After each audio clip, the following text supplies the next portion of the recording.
Un gros millipède de 5 pouces.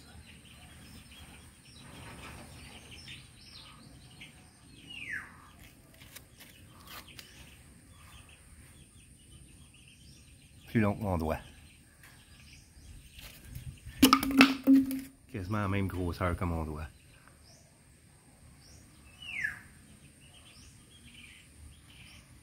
C'est pas comme le centipède, c'est pas dangereux. Mais il est gros en coulisse.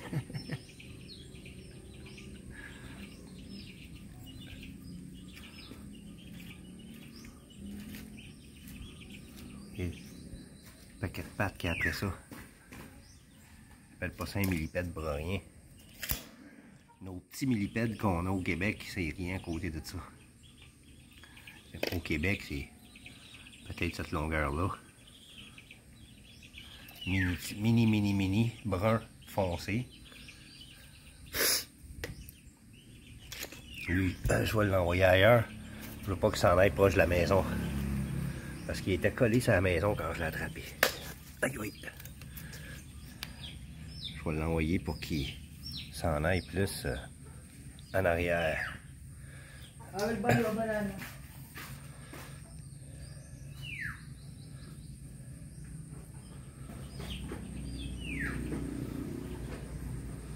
Comme ça, il va s'en aller. Où est-ce qu'il est supposé être? Je sais pas pourquoi il s'est retrouvé le long de la maison. Peut-être parce qu'il y avait de l'eau.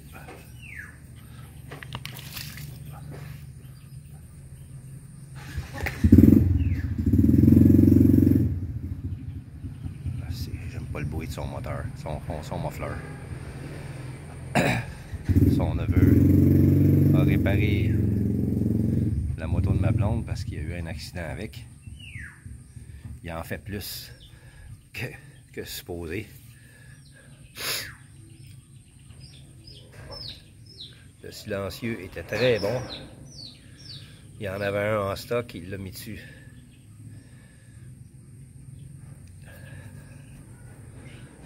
Il fait plus de bruit. Il fait plus de bruit qu'avant.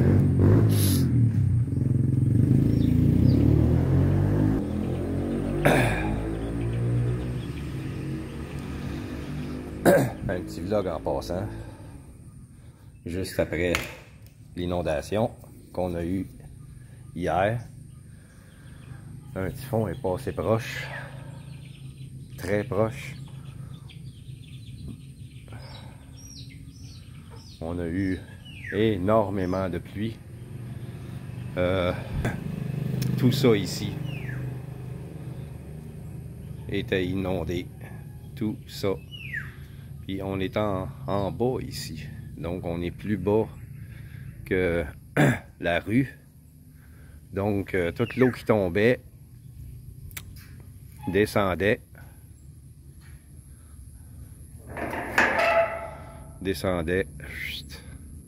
jusqu'en dessous ici. Puis ça s'en venait là. Toute l'eau qui tombait sur la maison tombait par là, l'autre côté, ici. Donc le canal ici qui envoie l'eau dans cette rigole jusqu'en arrière, eh bien elle était débordée. Et puis en arrière ici, une fois que ça a été rempli, il n'y avait plus de place.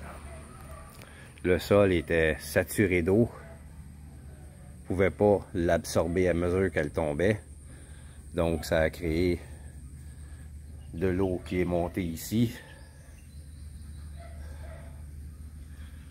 Ça a rentré dans la cuisine. La cuisine était inondée à grandeur. J'ai été obligé de la vider en vitesse. Même mon chargeur, j'ai été obligé de l'ouvrir pour enlever l'eau dedans. J'ai eu peur qu'il ne fonctionne plus. Je l'ai sauvé. Je l'ai ouvert de force. Je l'ai séché. Je l'ai refermé. Mais j'ai été obligé de le taper parce que c'est scellé, ces affaires-là. C'est collé. Mais j'ai réussi à le sauver. Vous voyez, il y a une marche ici. Mais l'eau était rendue là, l'eau commençait à monter. Par chance, on n'a pas eu d'eau ici, mais je vais vous montrer, excusez-moi pour la luminosité, il n'y a pas de lumière dans cette pièce ici. Il n'y a pas de lumière au plafond. La salle de bain, il y a un trou là pour évacuer l'eau. Il y a un autre trou en bas ici pour évacuer l'eau. Ben, l'eau ne s'évacuait plus, elle rentrait. Fait que ici, c'était inondé. Puis l'eau commençait à rentrer dans le deuxième petit salon. Il y avait de l'eau jusqu'ici. Il commençait à avoir de l'eau jusque-là. J'ai mis des guenilles dans les trous pour empêcher l'eau de continuer à rentrer. Ça a fonctionné. Mais dans la cuisine, j'ai dû attendre que la pluie cesse. Pleuvoir comme ça, c'est effrayant. 2 heures continuelles, avec des éclairs assourdissantes. Il y en a qui ont tombé juste ici en arrière, parce que c'était presque le bruit exact de l'éclair. Ce bruit-là, je le connais parce que je l'ai vécu au Québec. Un éclair est tombé à peu près à 30 mètres de moi, dans un champ. Je me promenais en vélo. Puis, le bruit d'un éclair, ce n'est pas le bruit qu'on entend du tonnerre. Le tonnerre, c'est l'écho qui transforme le bruit de l'éclair. Parce que le bruit de l'éclair, c'est un craquement. À peu près comme ça. C'est à peu près ça, le bruit exact d'un éclair. Mais ce qu'on entend, le gros boom après, ça c'est l'écho. Le bruit de l'éclair qui se réverbère sur chaque objet qu'il rencontre avant qu'on le reçoit. Donc, j'ai entendu un bruit moitié éclair, moitié tonnerre. C'était très proche. Donc, après cette aventure-là,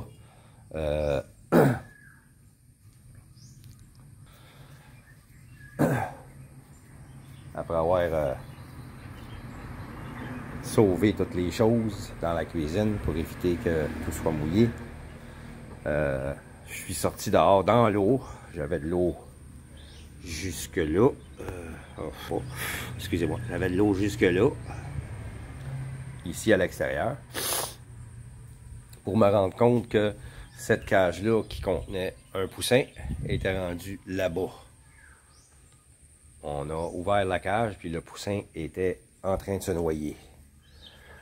On l'a sauvé. Puis c'est un poussin plus gros que l'autre, que je vais vous montrer un peu plus tard. Un badass, parce que j'en avais 7. Il les a tous empêchés de manger, pour garder la bouffe que pour lui. Donc, il mourait un par un.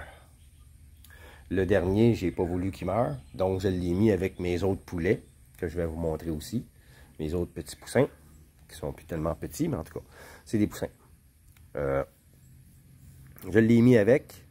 J'ai dit à ma blonde, j'ai dit, si on le sauve, je le donne. On va le donner à ton neveu, Cali. Parce que sa mère vient de vendre le dernier coq qu'il avait pour faire de l'argent, puis il pleure. Il s'attache à ces animaux-là. Je sais pas pourquoi, mais il aime les coqs. Comme beaucoup de Philippinos d'ailleurs. Il est tout jeune, il a 4 ans, 5 ans. Et il s'attache à ces animaux-là. Puis là, il en restait un. Ah, un colis pour moi. Yes. Yeah, for Ryan?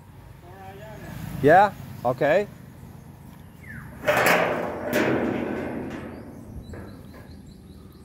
How much? 119 pesos. 119.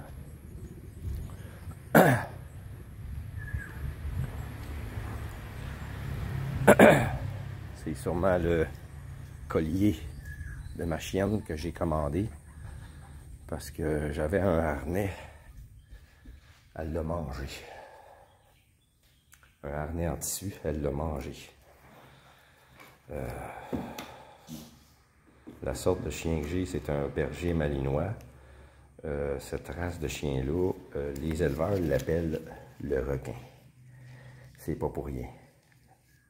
Si vous avez ce chien-là, occupez-le, amusez-vous, promenez-le, faites-le travailler, apprenez-y des trucs. Mais si vous le laissez tout seul, il détruit tout. Tout. Puis la nuit, ben, il est seul. Donc, 5, 9, 19 ici. 5, 10, 15, 19. OK.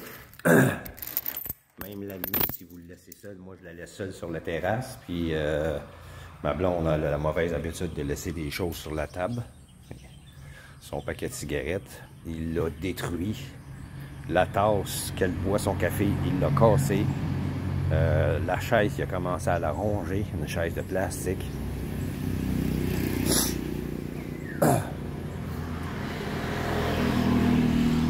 $1.19. Thank you very much. Thank you, sir.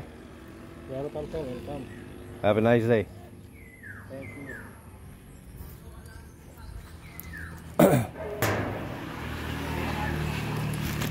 J'ai décidé de lui acheter un collier auquel elle n'aurait pas accès. J'ai acheté des chaînes de là.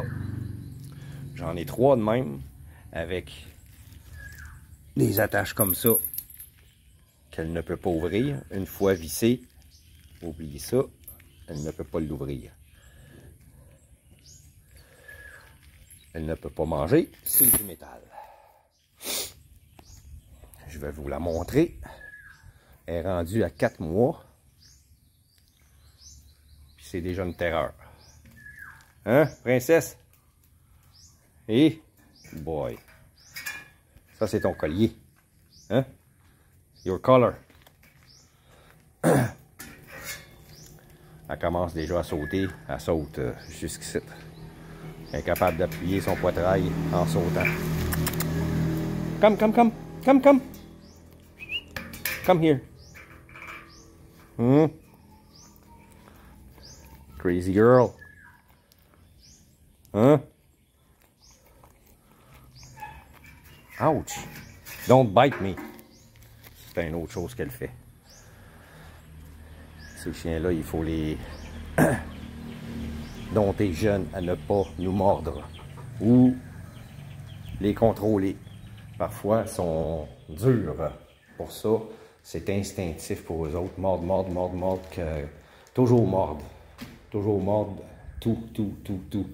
Donc, il faut lui apprendre stop. Quit. Leave it. Mais toujours le même ordre pour lui apprendre à arrêter de mordre. C'est des chiens qui sont intelligents, qui apprennent vite, mais si vous vous relâchez, si vous les laissez faire, c'est des chiens qui vont vous tirer quand vous allez vous promener. C'est des chiens qui vont attaquer les autres chiens. Il faut toujours avoir le contrôle sur ce chien-là.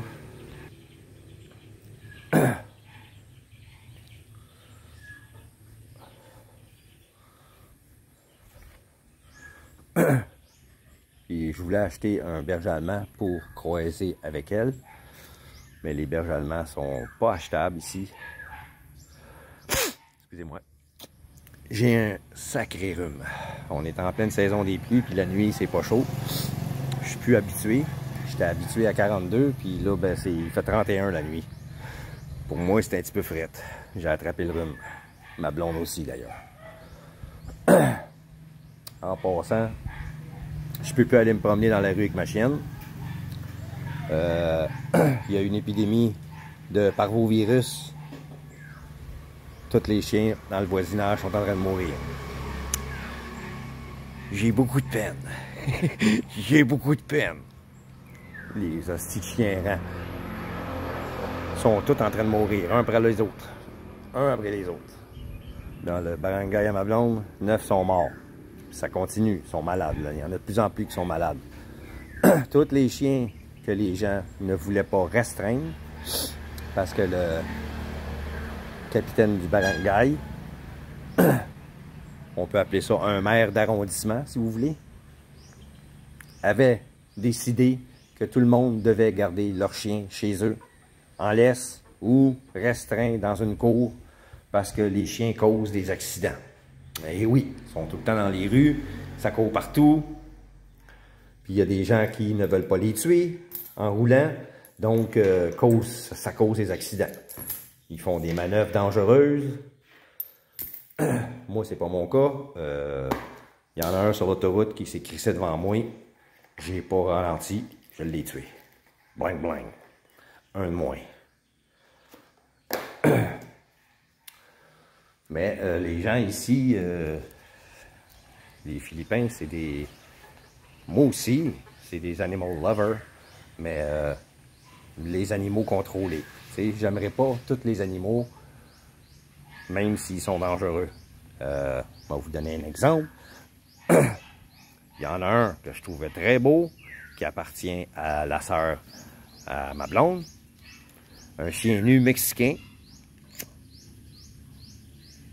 Mais il a pris la mauvaise habitude des chiens d'ici. Il mange des cochonneries, il mange d'un vidange. Essaye pas d'y toucher, il va te mordre. Puis il était attaché dans la cour de ma belle-mère. Puis ce chien-là, il y a 2 semaines de ça, je l'ai flatté. Cette semaine, il m'a mordu. Il a commencé à être malade. Oups. Asti, il a peut-être la rage. Je suis obligé d'aller me faire piquer. 7 piqûres hier. Asti que ça fait mal. Asti que ça fait mal.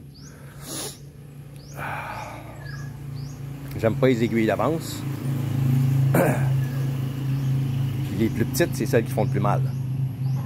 Qu'est-ce que ça a fait mal. Donc, le chien en question, il est en train de mourir du parvo. Je pensais que c'était la rage parce qu'il était malade. Non. Il est en train de mourir à cause qu'il y a le parvovirus. Puis le petit chien que j'avais, que j'ai laissé chez ma belle-mère en attendant qu'on s'en aille sur ma ferme, j'ai dit on va vous le laisser parce qu'il se bat avec Princesse. Puis Princesse est plus grosse, donc elle fait mal à la chienne. Hein. Il a fait un trou quasiment dans la tête, ici, à la petite chienne. Princesse, quand elle mord en colline. Donc, j'y ai laissé. Elle est morte. Elle est morte la nuit passée. Parvovirus. Tous les petits chiens sont tous en train de mourir. Puis les gros chiens commencent à être malades. Donc, il y a 90% des chiens qui vont mourir. Tous ceux qui ne voulaient pas les restreindre parce qu'ils avaient peur de se faire mordre, c'est le chien, mais ils ne veulent pas être restreints. Même si c'est leur chien, ils vont mordre leur maître. Donc, les maîtres les laissent aller dans la rue, ils les nourrissent avec des restants de table. Fait que c'est des chiens errants, c'est des aspines. Mais là, ils sont tous en train de mourir dans le voisinage. Dans le barangay à ma blonde, ils sont tous en train de mourir. Ça a commencé au début du barangay. Ma blonde, elle habite aux 3/4. Ça a commencé au début. Puis depuis le début, il y en a 9. Il y a 9 chiens morts. Puis là, hier, la petite chienne que j'avais laissée chez ma belle-mère est morte. Le chien qui m'a mordu, il est en train de mourir. Donc,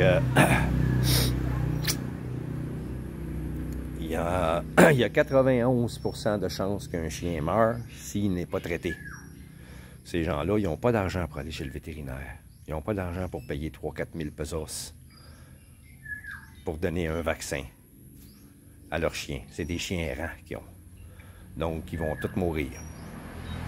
Il y a 90% des chiens qui vont mourir, sûr et certain.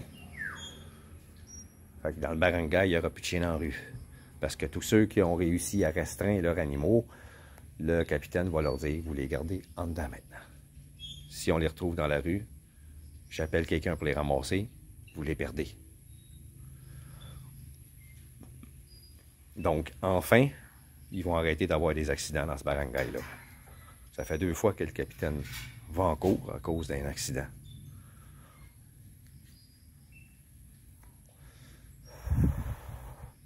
Donc, pour changer de sujet sur les chiens, je ne sais pas si où j'habite, je pense que oui. J'ai pris des photos en tout cas. C'est un terrain d'à peu près 6000 pieds carrés, clôturé, en ciment, tout le tour. Il y a un qu'en avant qui a des gates en acier comme ça, faire beau. Mais tout le tour, c'est un mur de ciment de quasiment 6 pieds. Moi, je mesure 5 pieds 8. C'est à peu près ma grandeur. 5 pieds 7.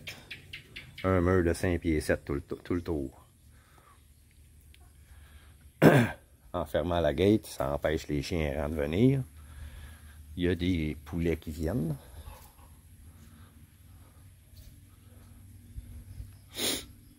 Donc,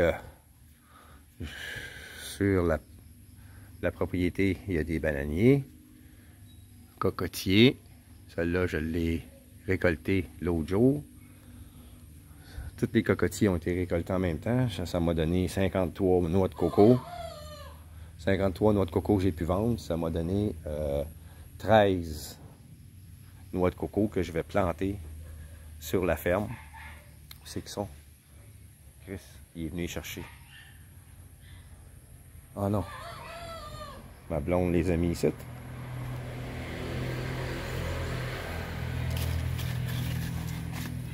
J'en avais 5 ici. Où c'est qu'elle les a mis?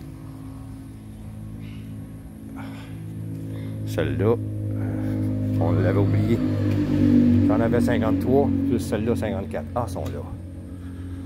Ceux-là, ils ont commencé à tiger dans l'arbre. Quand j'ai récolté, ils étaient comme ça. Fait que ceux-là, je vais les planter sur la ferme. Puis ça va donner des cocotiers comme ça. Pas trop gros. Puis cette variété-là prend moins de temps que les autres à produire. 2 ans max, il va commencer à donner des cocos. Les bananiers, ben ça,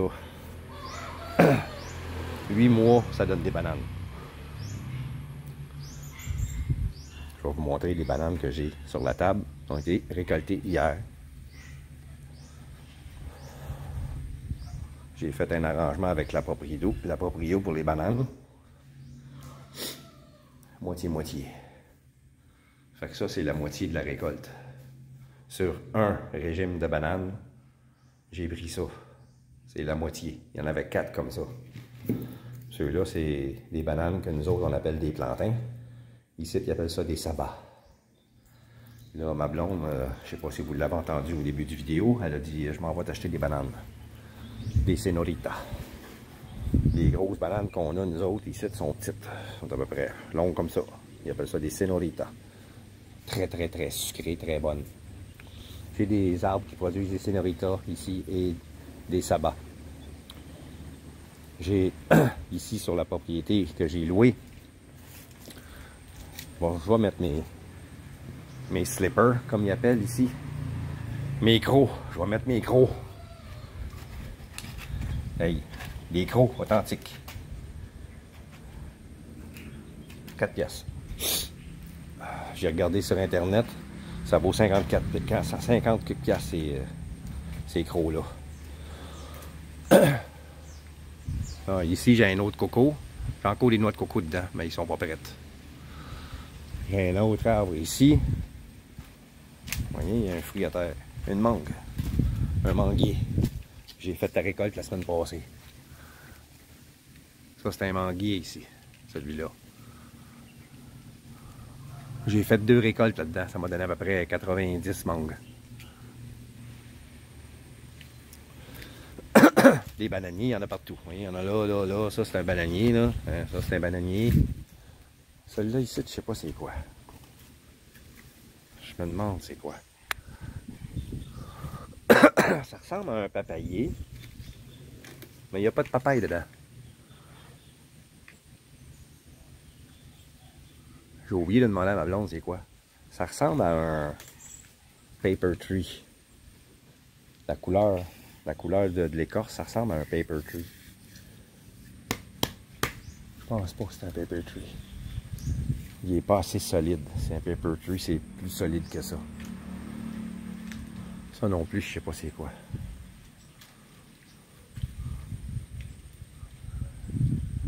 C'est pas un manguier, les feuilles sont pas pareilles. Puis il n'y a pas de fruits dedans. Celui-là ici, il donne des fruits amers que certaines personnes âgées aiment. Hein? Des fruits comme ça.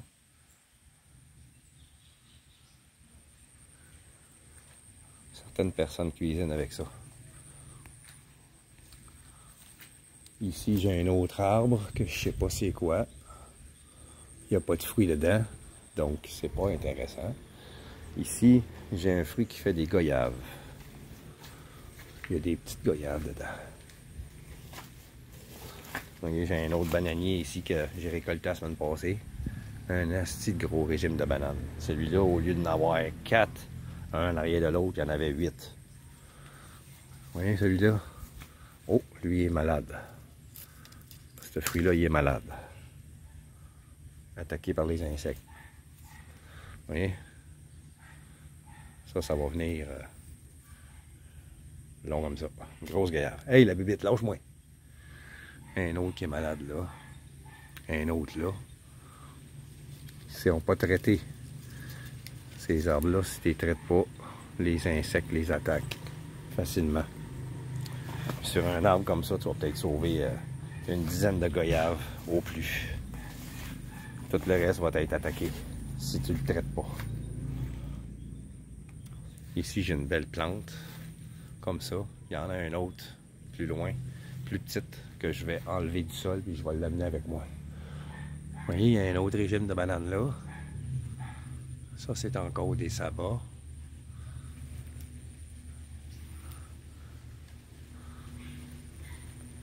Il y en a un autre là, plus petit par cette fois-ci. Ils sont jeunes encore. Ça aussi, c'est des sabbats. J'en ai un autre plus gros là-bas. J'avais des sénoritas ici, mais j'ai fait la cueillette. Puis, c'est un gars qui est venu faire la cueillette, puis il m'en a pas laissé. Il a tout amené. Et aujourd'hui, il y a eu le culot de rentrer pendant que je prenais ma douche. Il s'en venait chercher mes noix de coco pour planter. Il dit « Hey, wow, qu'est-ce que tu fais là? » J'ai la permission de Ivy. J'ai dit pour les bananes, pas pour les cocos. Les cocos, c'est moi qui les ai récoltés la semaine passée. Ceux-là, puis je les garde. Je vais les planter sur ma terre. Oui, les papayes. Ouf. Quand ça vient jaune, hein?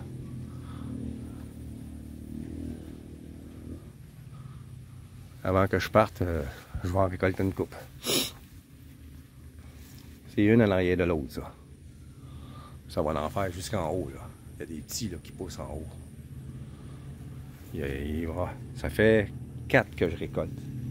Ouch, maringouin. Un autre maringouin. Est-ce qu'il y en a ici? Là-bas, il y a un autre cocotier. Celui-là, ça a l'air d'être un cocotier nain. Ou c'est la même race que l'autre là-bas, la même espèce. Puis, comme le gars disait, après 2 ans, il produit. Vous voyez? J'ai déjà fait une récolte là-dedans. Là. Il y avait 6 noix de coco que j'ai récoltées dans celui-là. Qui était prête. Ceux-là sont trop jeunes. Ils vont en faire d'autres là.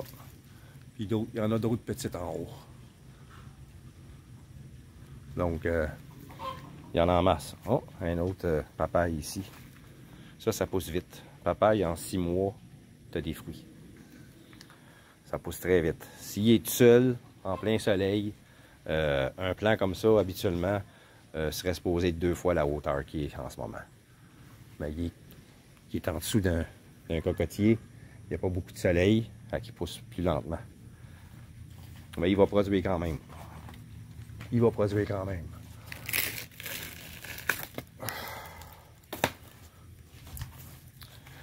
Les bananes sont où? Les bananes sont cachées. Elles sont cachées en quelque part. Ils poussent sur cet arbre-là. Ah, ils sont là. Ils sont là en haut. Je vais essayer de focusser un peu. Ils sont là, juste là. Ça, pour les récolter, on n'a pas le choix. Tu coupes l'arbre. Les bananiers, quand tu récoltes, tu coupes l'arbre. Ils repoussent. Puis, contrairement à ce qu'on peut penser, tu jettes pas le tronc, tu le brûles pas. Tu abats l'arbre, tu le coupes en sections, puis tu le mets autour. Ça donne des vitamines aux autres. Ce coq-là, il m'énerve. Il est pas d'ici. Il est tout le temps ici. Puis là, il est prêt à dormir. Il est monté dans l'arbre. Il y a une femelle habituellement qui dort avec lui, une femelle blanche. Je pense que je vais attraper la femelle. Puis je vais l'amener avec moi.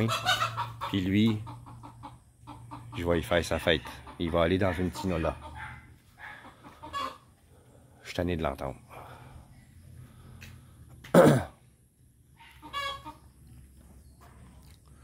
Vous voyez, il y a de très belles plantes.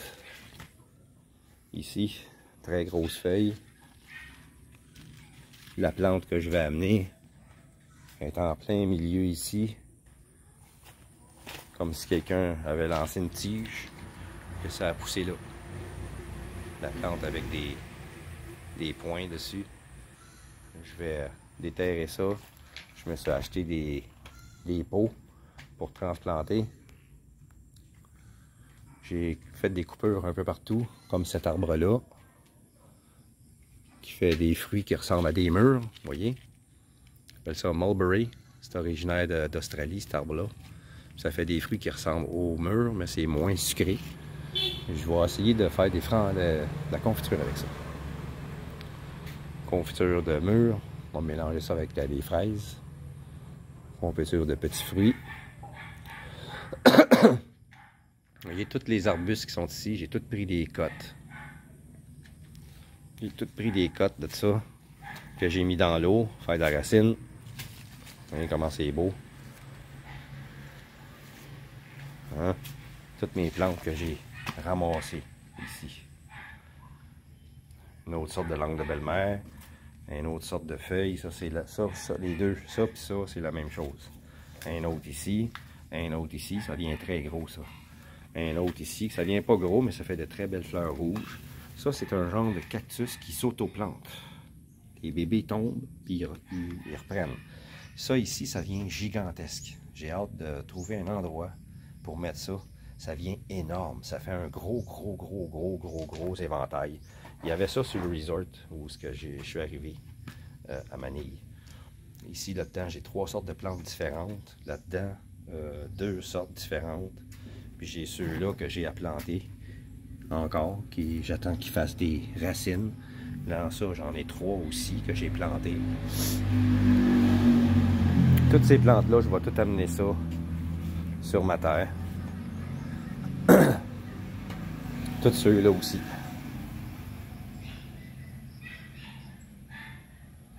Puis j'ai des bébés papayes ici que je vais planter. Vous voyez la plante que je vous disais qui vient pas très grosse, mais qui a fait des très belles fleurs rouges. Il y en a un peu partout sur le terrain. Il y en a qui poussent même dans la roche. J'ai pris celle qui poussait dans la roche, puis j'ai planté ça là. Celle-là aussi, je vais en prendre. Ma femme les aime beaucoup, ceux-là. Il y en a un peu partout de ça aussi, sur le terrain. Fait que je vais prendre celles qui sont isolées, tout seul, loin des autres, qui ont poussé probablement par accident. Ça aussi, j'en ai pris de ça. Et à l'extérieur, il y a des sortes de fleurs que j'ai vu que je peux prendre des tiges, qu'il y a de la racine après.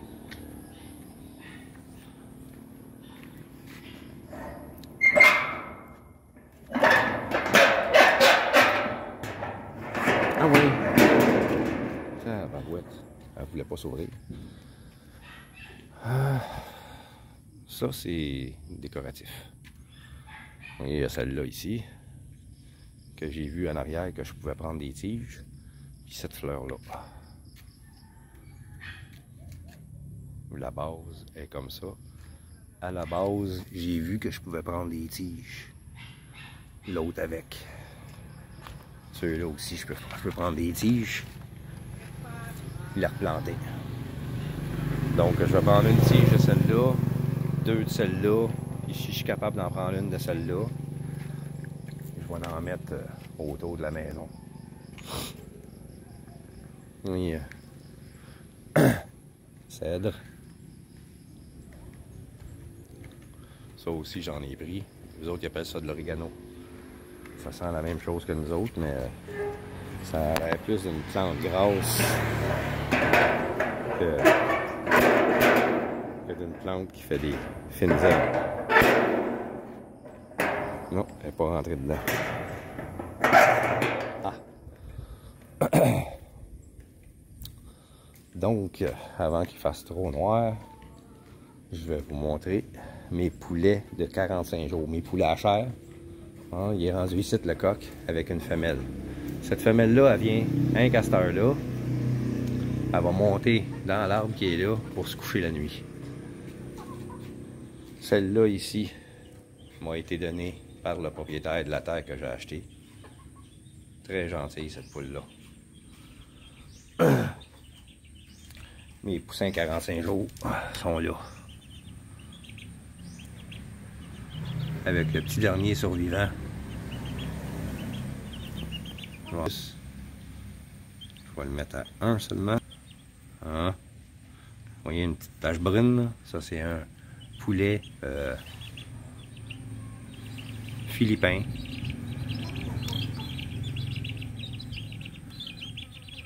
Que j'ai enlevé de l'autre cage pour le garder vivant celui-là. J'ai mes 6 poulets de chair que je vais récolter avant de m'en aller d'ici.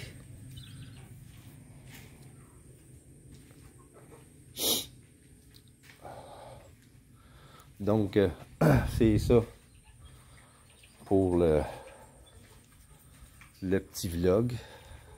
J'ai commencé le vlog pour le millipède, qui est probablement rendu assez loin maintenant. Ça se déplace assez vite, cette bébête-là. Petite anecdote. Hier, ma blonde, en revenant de son barangay, vu qu'il y a eu des inondations là-bas aussi, il y avait de l'eau à certains endroits dans la rue. Puis à la fin d'une flaque d'eau, c'était le soir. Il faisait noir, commençait à faire noir. Comme maintenant, mais plus tard que ça, 1 heure plus tard environ. En revenant, elle est arrivée en panique. Chérie, chérie, chérie, j'ai roulé sur un boa. Il dit, il n'y a pas de boa ici, chérie. Quand on est allé regarder sur Internet, elle m'a montré un serpent. J'ai dit, c'est pas un boa, c'est un python. Elle dit, ben j'ai roulé, il était gros comme ton bras. Elle dit, je sais pas qu'est-ce qu'il faisait dans la rue. J'ai dit, tu l'as vu où? Ben, il y avait une flaque d'eau, puis il était à la fin de la flaque d'eau. Ben, j'ai dit, il se promenait dans l'eau.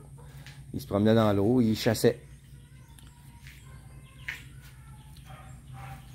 C'est un serpent qui aime l'eau, qui aime se promener dans l'eau, puis être à l'affût. Puis quand un animal vient pour boire, saute dessus, le mord, l'entortille, l'étouffe, le mange. Un python. Il y en a ici. Gros comme mon bras.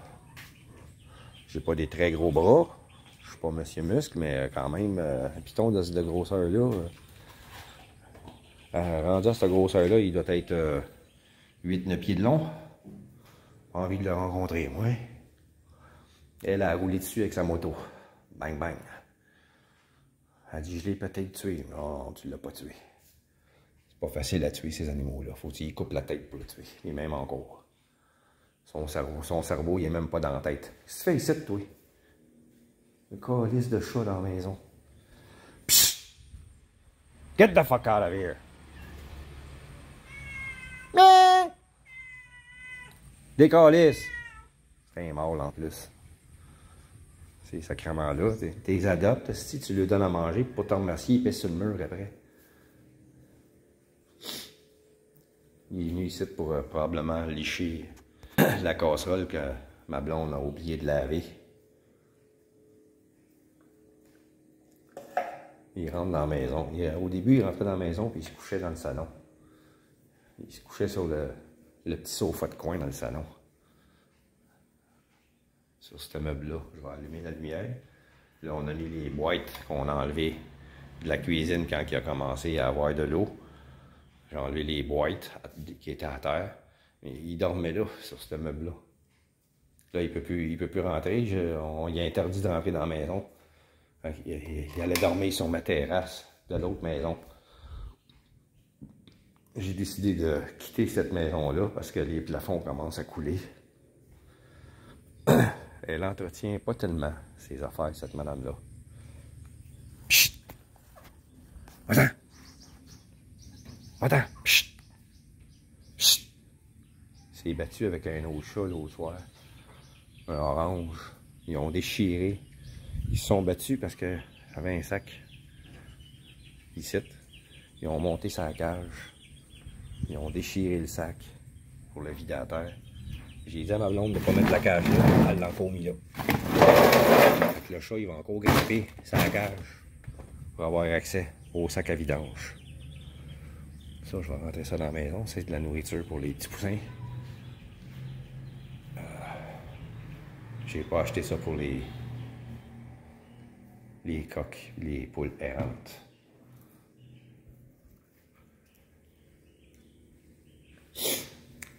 Donc, ça va mettre fin à mon petit vlog. Demain, je dois retourner sur la terre pour voir où est-ce qu'ils en sont rendus avec les travaux. Ma blonde a du front tout le tour de la tête. Elle a congédié son oncle, le chef de chantier. Quand elle m'a dit ça, je dis ben pourquoi? Il passe son temps à se promener à rien faire. Il regarde les autres employés. Oui, mais il est chef de chantier.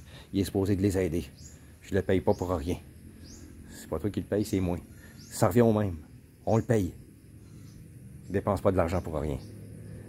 Il est inutile. Je l'ai congédié. OK.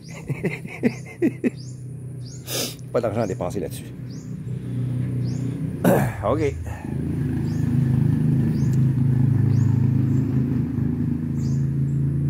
Hein? Le chat, il a vu quelque chose. Peut-être l'autre chat.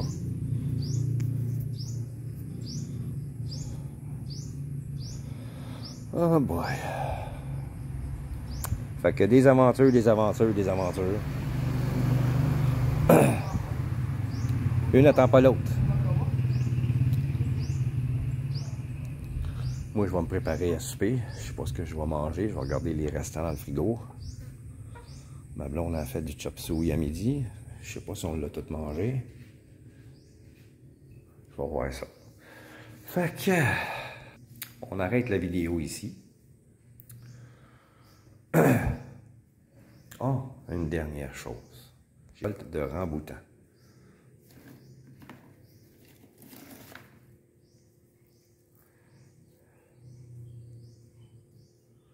J'ai fait une récolte de ramboutan. Il y a un arbre en arrière de la petite maison qui pousse. Je suis allé faire un tour. Puis j'ai dit à ma blonde... J'en ai cueilli 2, je les ai amenés. J'ai dit, ils sont prêtes? J'y monte. Elle dit, ben oui, ils sont prêtes. Elle dit, il y en a-tu beaucoup? Je dis, l'arbre, il est plein. Ah, on y va, on y va. On est allé faire la cueillette. Mais là, elle est en train d'oublier encore, parce qu'elle est en train de jaser, comme à son habitude. Elle est supposée d'acheter juste des bananes, mais elle jase à tout le monde. Tout le monde lui pose des questions sur la maison, sur la terre, le ci, le ça, puis... Elle a oublié qu'on a des jackfruit, des fruits du jacquier à récolter. Il y en a un, peut-être deux de prêtes. Ça aussi, c'est une chose que j'ai oublié de vous montrer. Il y en a un ou deux de prêtes. Je les ai sentis en me promenant en face de la maison, en passant devant. Hein? Celui-là, il est prêt. Il est peut-être lui. Non, celui-là. Le gros qui est là en haut, puis cet autre-là aussi. Ils sont probablement tous les deux prêts. Vous voyez, le ramboutan, il est là. Il n'y a plus de fruits dedans. On a tout récolté. Il reste seulement quelques verres encore, mais trop petits pour être récoltés. Mais celui-là, il y en a un, peut-être deux de prêtes. Fruits du jacquier, ça fait de très bons jus. On peut le manger comme ça aussi, c'est très sucré. Bon, là c'est vrai. Je vais arrêter la vidéo. Je vais finir mon vlog ici.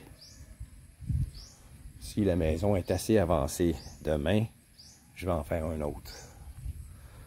Si on commence à poser la tôle sur le toit, ça devrait commencer à être intéressant à regarder.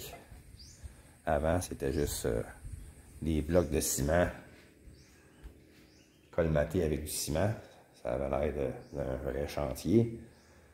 Mais un coup que le toit va commencer à s'installer, j'amène le lavabo demain. J'ai laissé une bolle de toilette là-bas.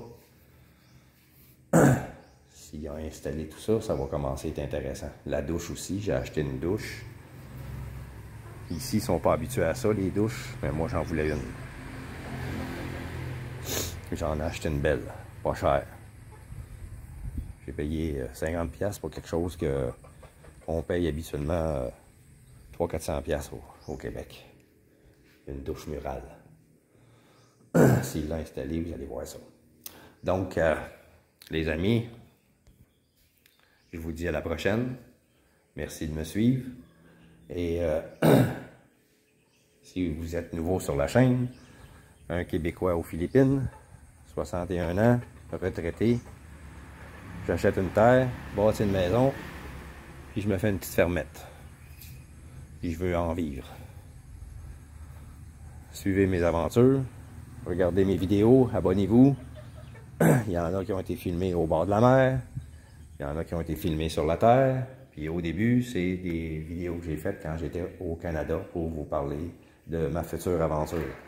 Je suis ici depuis 9 mois, donc mon aventure a commencé à Manille.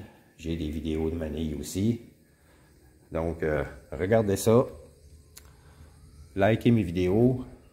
Partagez avec vos amis si vous croyez qu'il y en a qui seraient intéressés à venir vivre ici ou tout simplement venir voir ce que ça a l'air. Les Philippines, c'est le pays d'Asie du Sud-Est le plus sûr.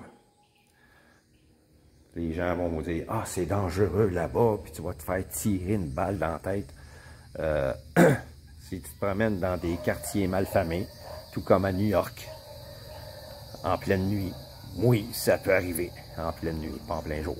Il y a des gardes de sécurité partout. Les Philippines, c'est très sécuritaire. Les gens sont très gentils. Je me suis jamais senti en danger depuis que je suis ici. Jamais. Si vous avez des mauvaises habitudes, vous êtes un gueulard, vous gueulez après les gens, laissez ça au Québec, laissez ça en Europe, low profile, tout le monde va vous aimer, tout le monde sont curieux, surtout quand vous êtes en province. À Manille, c'est moins le fun. Vous êtes moins une curiosité parce qu'il y en a beaucoup, des expats qui vivent là. Mais en province, on est une curiosité. Les gens sont intéressés à nous connaître, à parler avec nous autres, à pratiquer leur anglais. Donc, si vous croyez que vous avez des amis qui seraient intéressés, partagez ma chaîne avec eux. Et puis, suivez mes aventures. Pour ceux qui me suivent, merci encore. Ça me fait plaisir. Posez-moi des questions. Parlez-moi. Je vais vous répondre, c'est sûr et certain. Merci. À la prochaine.